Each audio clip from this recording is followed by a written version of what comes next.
Hi, this is Ayvaunn Penn with Black and Making It, Black artists making it happen. It is super late right now, like going on what? It's after midnight Eastern time.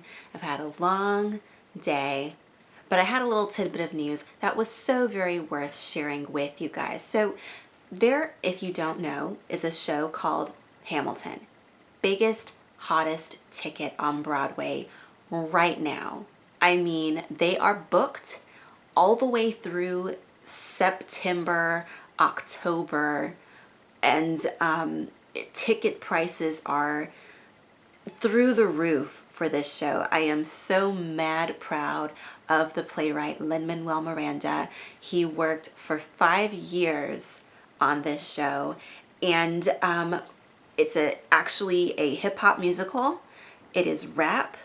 It's based on one of the founding fathers of the United States of America, Alexander Hamilton. Whoa, I just did the nerd push on my glasses.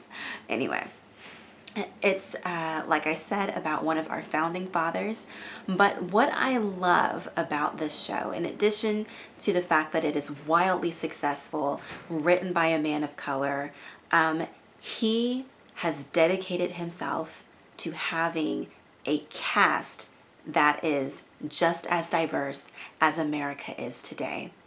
And it so happens that, interestingly enough, the show has come under fire for a recent casting call that they released to the public that said, seeking non-white actors.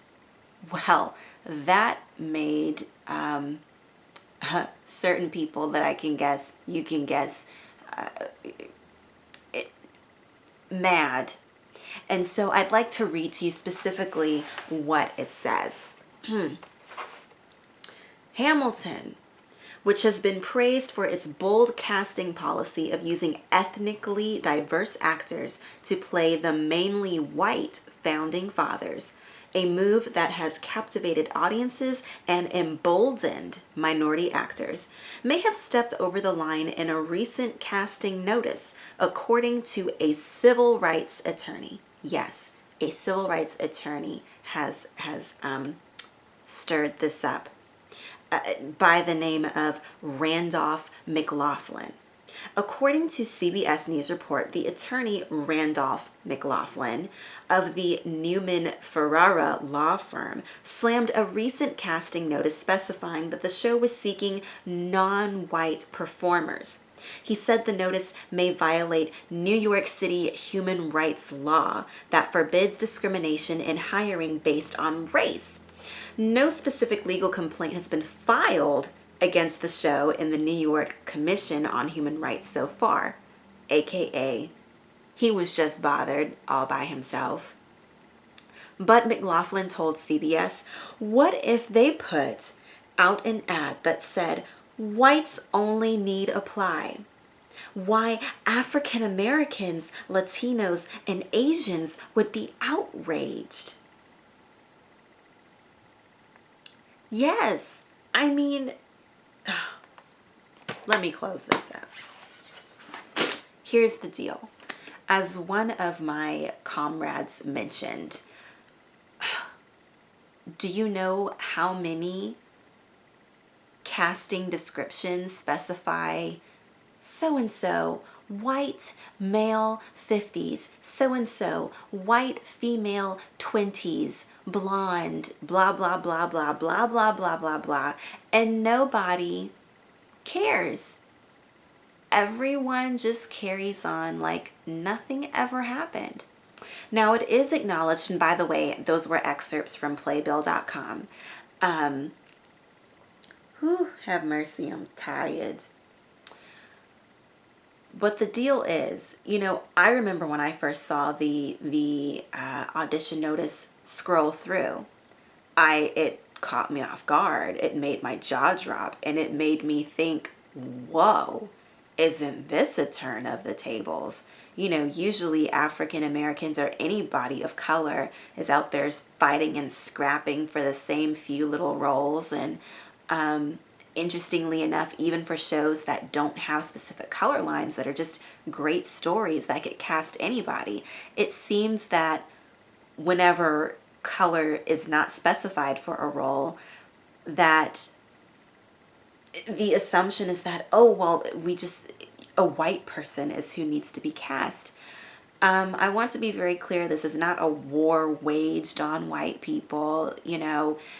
As stated by the people behind Hamilton, they do plan on amending their casting call to say that whereas they are specifically seeking non-white actors for their diverse show that is wonderful as it is, and that they want to keep that tradition, that they will specify that anyone can audition who would like to audition. Because again, it's very ironic, even casting calls that say anyone is welcome, it doesn't necessarily mean that the people running that show or who are the creative team behind that actually act on that. I've experienced in my, I'm going to try not to call anybody out because I still love those people, and I don't think that it was intentional because I had a great relationship with them. But sometimes people just don't understand or know or really think about when you're on the privileged side of the fence. But I was assistant directing a show, and also was a part of marketing for this and writing the press releases for the casting call. And I was very specifically told that we always say all races and ethnicities welcome. I was there with the director for the auditions, and people of different colors came out. I ain't gonna lie, okay, it was in the South. So there were white people, and then there was like 2 black people who came out to audition. And when the director and I went away at the end of the night of auditions, the director immediately struck the black actors, and that cut me. It hurt me. I thought, I understand this is a Jewish play, but none of y'all are Jewish. Oh, but these are German Jews. None of you, maybe one person, but that person actually wasn't cast, was German.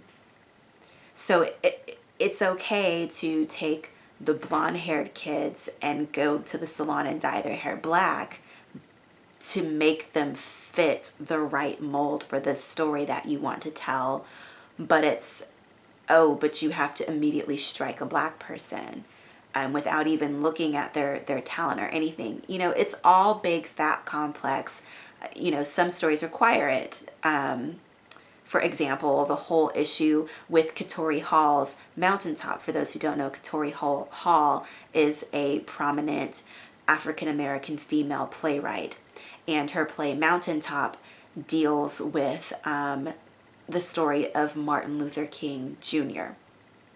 And there was recently a big hubbublub because a educational institution, a college, I believe, I forget what college specifically, but an educational institution decided to do the show and cast a white man as MLK.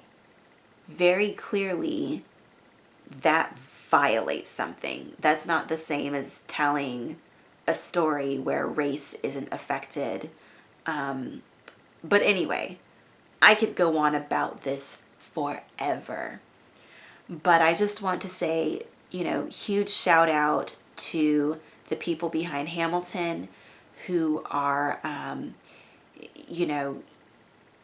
using this platform that they have that is doing extremely ridiculously well, and standing up and saying that they are not afraid to maintain their aesthetic of having a diverse cast, seeking actively non-white actors to give people of color a chance. And it's not all about that. You know, there's also the thing of wanting to tell the story of America with people who reflect America. So yes, all big, fat, complicated, but I was on my way to bed, and I just had to stop and share this with you guys. The struggle is real. That's part of why I decided to become a playwright, was to create opportunities for actors of color, because the opportunities are not abounding. But yes, lest I go on forever, I'm going to cut it off right there. That's all for this segment of Black and Making It. I hope it made some kind of sense. But yes, good night. See you next time.